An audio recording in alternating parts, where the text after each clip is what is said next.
Hello and welcome to another episode of Casting Views, the podcast that takes a topic each week and, as the name suggests, cast views.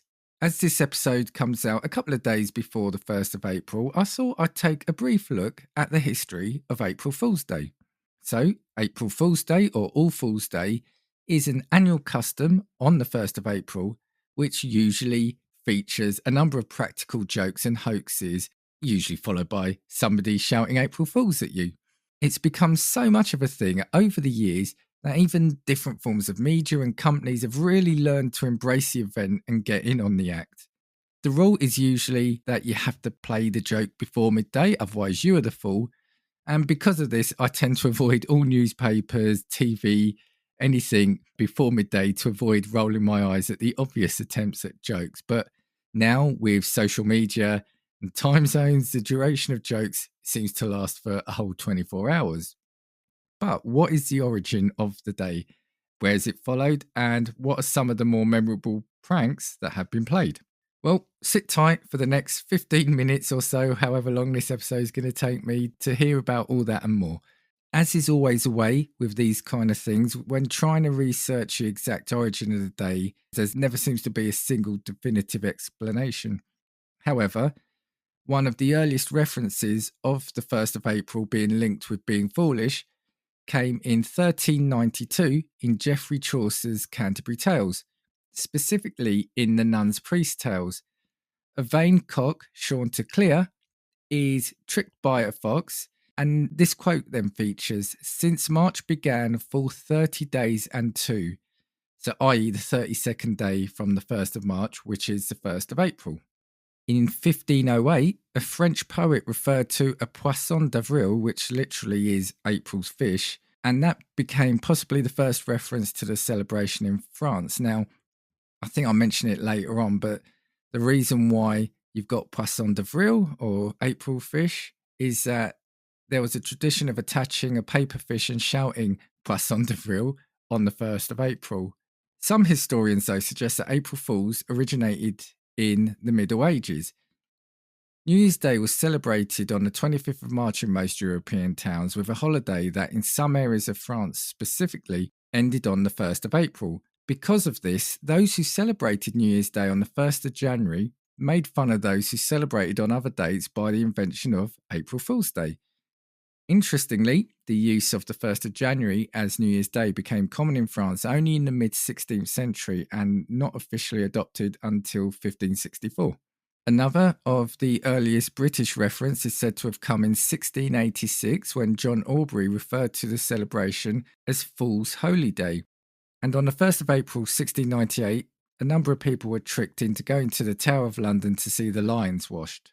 Some authorities even go back to the time of Noah and the Ark. The London Public Advertiser on the 13th of March 1769 printed the following paragraph. The mistake of Noah sending the dove out of the ark before the water had abated on the 1st day of April, and to perpetuate the memory of this deliverance, it was thought proper, whoever forgot so remarkable a circumstance, to punish them by sending them upon some sleeveless errand, similar to that ineffectual message upon which a bird was sent by the patriarch. So we've established that there's no clear establishing of when the April Fool's name was first used. However, we can go back potentially to 1392. So, what does it look like around the world? In Ireland, it was traditional to entrust the victim with an important letter to be given to a named person. That person would read the letter, then ask the victim to take it to someone else, and so on and so on and so on. The letter, when opened, would contain the words, "Send the fool further." In Italy, France, Belgium, and French-speaking areas of Switzerland and Canada, the 1st of April tradition is often known as April fish, I mentioned earlier, poisson d'avril. Possible pranks include attempting to attach a paper fish to the victim's back without being noticed. This fish feature is prominently present on many late 19th to early 20th century French April Fool's Day postcards. Many newspapers also spread a false story on April Fish Day, and a subtle reference to a fish is sometimes given as a clue to the fact that it's an April Fool's prank. Boulangeries, patisseries and chocolatiers in France sell chocolate fishes in their shop windows on the day too. And In Nordic countries, so Danes, Finns, Icelanders, Norwegians and Swedes celebrate April Fool's Day, and most news media outlets there will publish exactly one full story on the 1st of April. For newspapers, this will usually be a first-page article, but not the top headline. In Poland, Prima Aprilis, as a day of pranks, is a centuries-long tradition. It's a day when many pranks are played, and sometimes their very sophisticated hoaxes are prepared by people and media, which often cooperate to make it seem more credible, and even public institutions. Serious activities are usually avoided, and every word said on the 1st of April could be untrue. However, for some in Poland, Prima Aprilis ends at noon of the 1st of April, and any jokes after that hour are considered inappropriate and not classy. In many Spanish-speaking countries, and apologies for the pronunciation here, Dia de los Santos Inocentes, or Holy Innocents' Day, is a festivity that is very similar to April Fool's Day, but is celebrated in late December. Despite this, in Galicia, April Fool's Day is also traditional and has been described as Dia dos Enganos, Day of Deception, and a tradition is embedded in a traditional saying about this day being the day when donkeys go where they must not go. Over to the United Kingdom. In the UK, an April Fool prank is usually revealed by somebody then shouting April Fool at the recipient, who becomes the April Fool. A study in the 1950s found that in the UK and in countries whose traditions derive from UK, this continues to be the practice, with the custom ceasing at noon, after which time it is no longer acceptable to play pranks. Thus, a person playing a prank after midday is considered to be the April Fool themselves.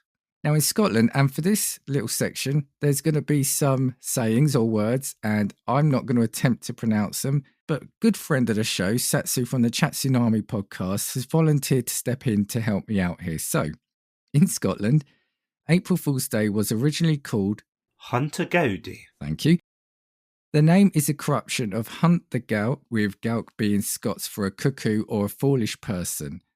Alternative terms in Gaelic would be, Satsu please, La na gokarach. or La rui na kuagia. Thanks again, the day of running the cuckoo. The traditional prank is to ask someone to deliver a sealed message that supposedly requests help of some sort. In fact, the message reads, Satsu one final time please. Dinny laugh, dinny smile. Hunt na gow, another mile. Much appreciated. The recipient, upon reading it, will explain that they can only help if they first contact another person and they send a victim to the next person with an identical message with the same result, and so on. Now, whilst most people would say April Fool's is harmless and is intended to bring laughs to people, there are those who see things differently. Negative views describe April Fool's hoaxes as creepy and manipulative, rude and a bit nasty, as well as based on Schadenfreude, which is, I believe isn't it taking delight in someone else's misfortune, as well as deceit. When genuine news or a genuinely important order or warning is issued on April Fool's Day, there's always going to be that risk that it's going to be misinterpreted as a joke and potentially ignored.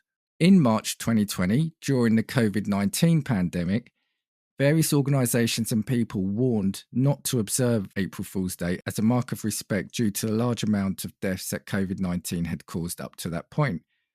The wish to provide truthful information to counter any misinformation about the virus and to preempt any attempts to incorporate the virus into potential pranks. And to this point, Google decided not to do its traditional April Fool's joke that year, and because the pandemic was still ongoing a year later in 2021, Google decided not to do pranks that year either. In Thailand, the police warned ahead of April Fool's in 2021 that posting or sharing fake news online could lead to a maximum of 5 years imprisonment. With all that having been said, I thought I'd take a look at some examples of pranks that have been played, predominantly by companies and or TV stations. So in 1957, the BBC pulled off what is still one of the most famous April Fool's Day gags, at least over here certainly. 8 million people tuned in to watch Panorama's 3-minute feature on the Swiss spaghetti harvest. Now, the thing to remember about Panorama was it started in 1953 and is still ongoing. And it's a current affairs documentary program. So there's a lot of investigative journalism going on and generally serious topics. But back in 1957, they reported that after an unseasonably warm winter brought an end to their dreadful spaghetti weevil pest control issue, a region near the Italian border was said to have yielded an exceptionally heavy spaghetti crop. The footage showed people picking strands of spaghetti off trees and bushes before tucking into their homegrown feast. The prank occurred long before pasta was a staple food in the average British diet, making the audience ripe for the picking.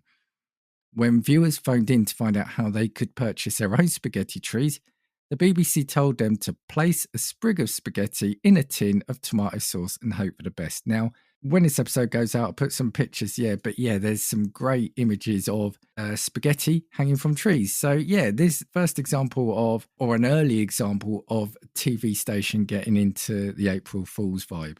Now, I mentioned it earlier on, but there was talk about people being tricked to go to the Tower of London to see the washing of the lions. Now, this was in 1698, and it makes it one of the oldest known pranks on historical record, and it would be repeated multiple times during the 18th and 19th centuries. One instance of this occurred in 1848 when a journalist described cards inviting the public to the washing of the lions. One onlooker wrote, "I was not prepared for the extraordinary credulity of the British public. They flocked up in shoals to see the lions washed. The warders were almost at their wits' end. They had bits of pasteboard flourished in their faces with angry gestures and angrier imprecations by the indignant crowd of sightseers and seekers." So, 1698, what are we talking about? 330 years ago? Pranks being played then. Now, here's another one played by the BBC, which I don't remember, so it was interesting to see this. And we go to 1980 now, and the BBC World Service announced that London's most famous landmark, Big Ben, was getting a facelift. The clock tower would in fact be going digital and would henceforth be known as Digital Dave. The new and improved monument wouldn't just tell the time, it would issue a 5-minute news bulletin every night, and on top of that, the iconic bongs that would ring out would be replaced with beeps. While some listeners clocked on that this was an April Fool's joke, many others rang in to express their outrage. A BBC spokesperson commented, "Surprisingly, few people thought it was funny." The next one is called the Incredible Coloured Television Hack. Now, in 1962, years before coloured television was rolled out in Sweden, viewers of Sveriges television were tricked into believing that they could transform their black and white TV screens with an easy DIY hack. Kjell Stenson, a technical expert, went into intricate detail on how stretching a mesh sheet over their screen could bend the light's wavelengths, allowing viewers to see in full Technicolor. Luckily, this could be easily achieved with an item found in many homes, nylon stockings. As it was the only TV network in Sweden at the time, enjoying the trust of the population, thousands of people fell for it. Now we're going back to the BBC with another prank that was called the Jovian-Plutonian effect.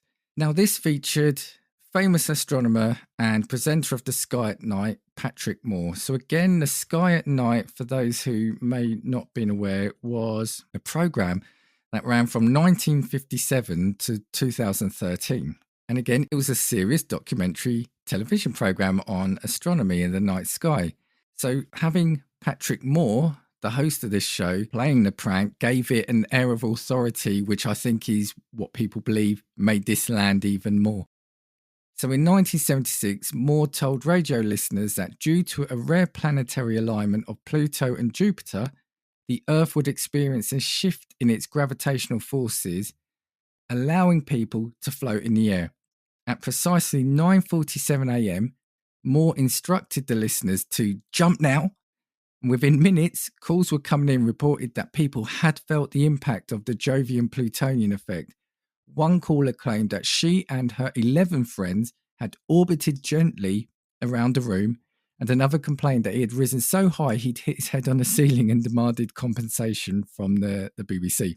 I then thought I'd have a look to see some examples of companies getting in on the April Fool's Act, and I found a few which I'm going to finish with. So the first one I found was by a company called Petco, who were advertising a doo-doo drone and an app. The advert stated, "Download Petco's doo-doo drone app, turn on the doo-doo drone and get going." Equipped with global positioning technology and Bluetooth-enabled syncing functionality, the drone hovers alongside you and your pup automatically. Once your furry friend feels the need to do his business, drop a pin at your location in the app. Once activated via the app, the drone's built-in olfactory sensors sniff out the precise spot where your pooch took a potty, scoops it up with ease, using a stainless steel claw. Thanks to Petco, dog owners will never have to pick up poop by hand again. We've got the BBC. They're back again. They feature quite heavily, don't they? The BBC apparently advertised the launching of a skip the sex button for more prudish viewers on their iPlayer. So the iPlayer is like their on-demand TV streaming service. The skip the sex button on the BBC iPlayer will mean viewers wanting to avoid raunchy scenes will be able to skip right past them. We appreciate it can be pretty awkward for viewers sat around with the family, so this new feature will help them skip past the more embarrassing scenes, a BBC spokesman said. There's another one here for dogs, and this advert was for Wonderpaw, the world's first app that teaches dogs to code. The ad goes on to say, Wonderpaw is a revolutionary new coding application fusing cutting-edge educational software with Wonder Workshop's proprietary four-pawed touch interface. For months, our team of canine researchers tirelessly studied the mind of a dog to better understand the way dogs think, learn, and make decisions. This research has led to the development of a new curriculum carefully crafted to a dog's needs and guaranteed to turn your family's best friend into the family engineer. Burger King had a go one year with hamburger toothpaste, so they placed an internet ad for Whopper flavoured toothpaste. The new toothpaste takes the iconic flavour of the Whopper and combines it with active ingredients for optimal teeth and gum hygiene. And the final one, we're going back to dogs again, and this was an advert for drone dog walking. The ad went on to say that new technology perfect for the busy dog owner will see drones walking people's pets, the Times reports. The drone dog walker comes fitted with leash control technology as well as a microphone and camera. Yeah, I hope you enjoyed that. It's just a look at, a little bit of a history of April Fools as some of the jokes have been played. Once you've listened to this episode, why not get hold of me on social media to let me know if you've played any particularly funny, practical jokes or been the recipient of them. You can find me across all social media platforms at Casting Views. If you want to get in touch, you want to be on an episode, you want to suggest a theme, or you just want to say hello, you can drop me a note at castingviewspod@gmail.com. All that's left for me to say is thanks for listening, and I'll see you next week for another episode of Casting Views. 1, 2, 3, 4. If I want your opinion, I will give it to you. Come on, take what we've got, 'cause you need it. Don't make us get a spork and force feed it. Come on,